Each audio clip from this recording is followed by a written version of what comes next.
Seja bem-vindo ao Ludo Alfabetização, o nosso canal de discussão sobre o mundo da alfabetização, com um tema muito interessante, principalmente para os amantes da literatura, dos textos poéticos, né? Poesia na alfabetização. É disso que nós vamos tratar hoje. Mas Daniel, mas Aline, como é que a gente vai levar texto poético se a criança não sabe escrever a palavra bola? Não sabe identificar a palavra bola? Como é que a gente vai levar um poema de Cecília Meirelles, por exemplo? Olha a bolha no orvalho, olha o galho. Pode levar esse tipo? Eu pensei que era só palavras isoladas. A gente já pode investir em texto, e em texto poético na alfabetização.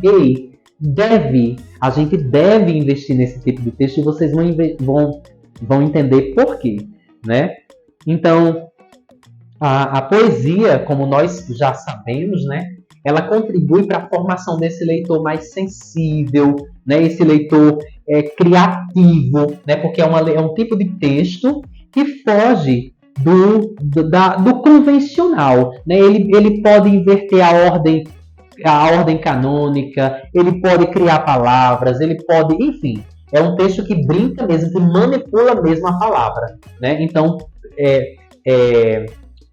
sugere essa criatividade. Mas também é um tipo de texto, quando eu digo texto poético, gente, são o próprio poema mesmo, tá? O poema, mas são outros textos poéticos, como, por exemplo, as cantigas, né? As canções. Então, esses textos, eles têm poesia, né? A poesia é diferente do poema.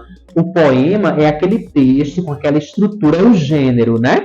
E a poesia, vou dar a minha interpretação dessa diferenciação entre poesia e poema. E a poesia seria o sentimento, tudo aquilo que emerge da leitura do poema, ou da canção, inclusive pode ter, num quadro pode ter poesia, na fala de um político pode ter poesia, numa receita pode ter poesia, né? Então, é o tom que você dá. E aí, esses textos eles são muito ricos para se trabalhar com aspectos relacionados à alfabetização, à escrita, né? Principalmente porque nesse contexto que Daniel traz, né, do texto poético, a gente pode encontrar ali várias áreas linguísticas relacionadas no ato de leitura ou no ato de escuta mesmo, de reprodução de um texto poético, né? No caso do poema, por exemplo. Existem poemas curtinhos, existem poemas que são só brincadeiras mesmo ali com o sentido da palavra. Eu conheço, acho que é um poema, eu não estou recordando agora, mas que ele brinca com o sentido da palavra lixo. Lixo e luxo. Sim. Então ele vai fazendo toda uma brincadeira ali, um jogo em torno da brincadeira, do sentido, da própria palavra, dos usos em vários contextos, em várias situações. Então, só essa brincadeira já movimenta, já evoca muitas memórias semânticas ali na criança e faz com que ela se sinta, vamos dizer assim, convidada a dar também a sua interpretação, o seu toque, o seu tom para aquele texto que foi colocado. E aí, a importância da escolha do poema. Ele tem que ter qualidade estética.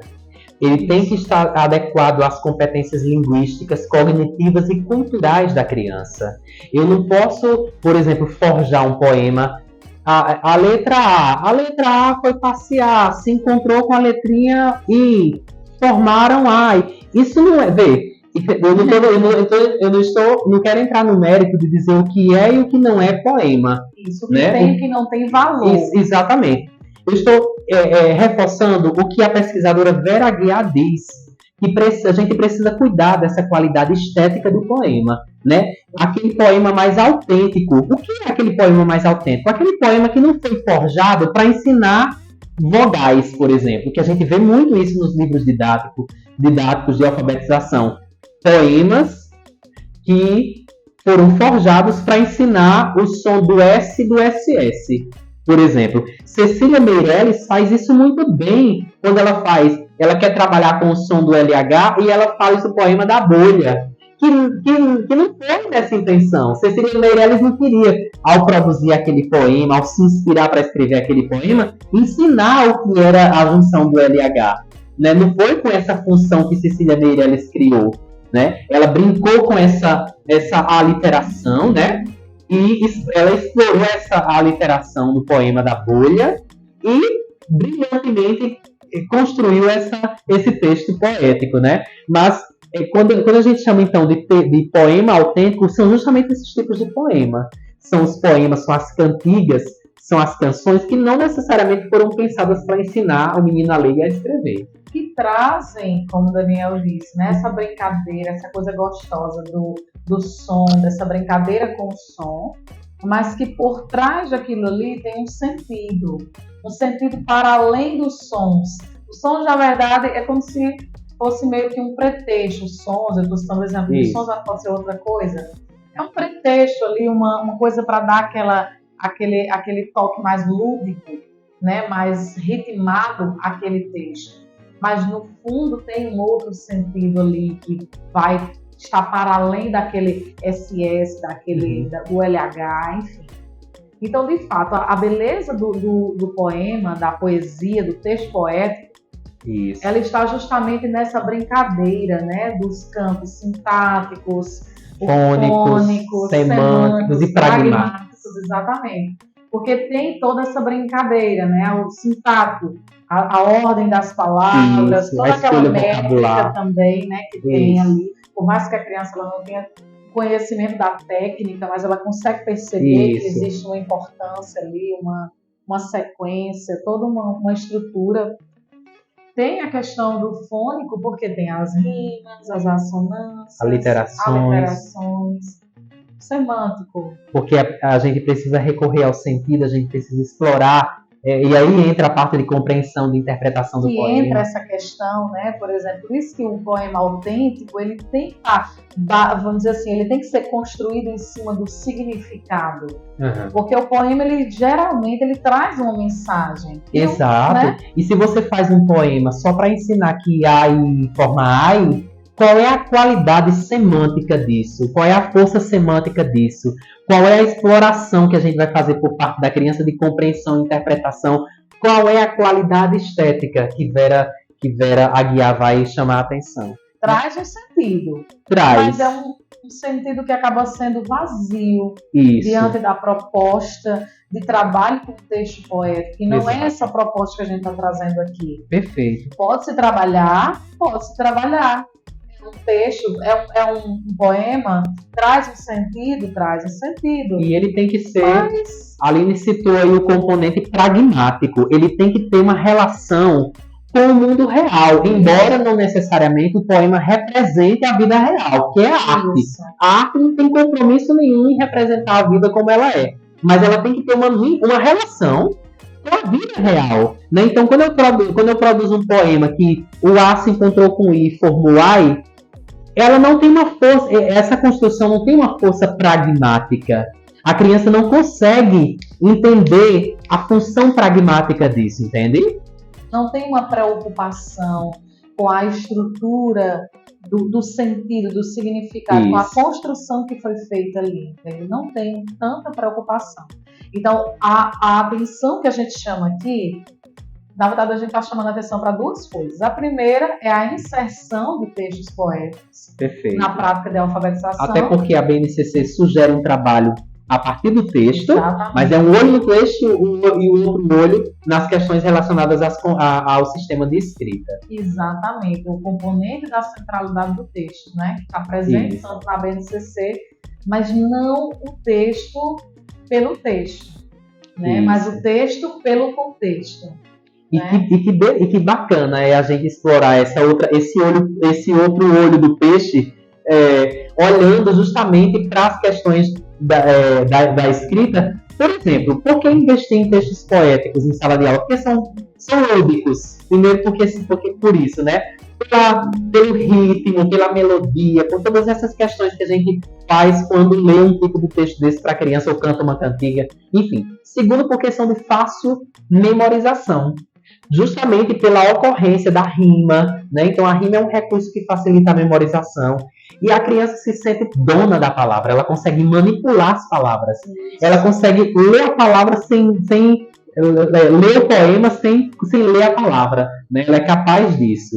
Então, e mais ainda, quando a gente diz o sapo não lava o pé, não lava porque não quer, a criança já começa a fazer uma reflexão aí entre a palavra pé e quer. Por exemplo, ela percebe que existe uma semelhança, né, uma semelhança sonora entre a palavra pé e a palavra quer. E aí começa a exploração, né? Mas Daniel, você não está usando o texto poético como pretexto para ensinar palavras? Não, porque a gente passa por todos os componentes. Pragmático, né, sintático, semântico, fônico e pragmático. A gente concilia esses 4 componentes essenciais no trabalho. Inclusive, pegando o seu exemplo do sapo, né? Do sapo não lava o pé.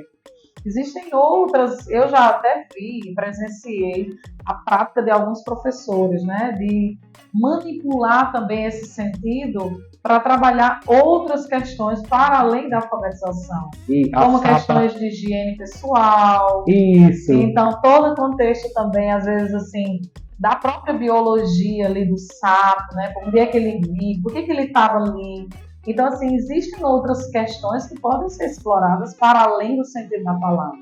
A gente está trazendo aqui porque nossos podcasts, o tema central sempre é a ludo-alfabetização, né? Isso. Mas, assim, existem outras questões que podem ser exploradas, assim como outros textos poéticos que representam outras temáticas e trazem ali inseridas outras pautas.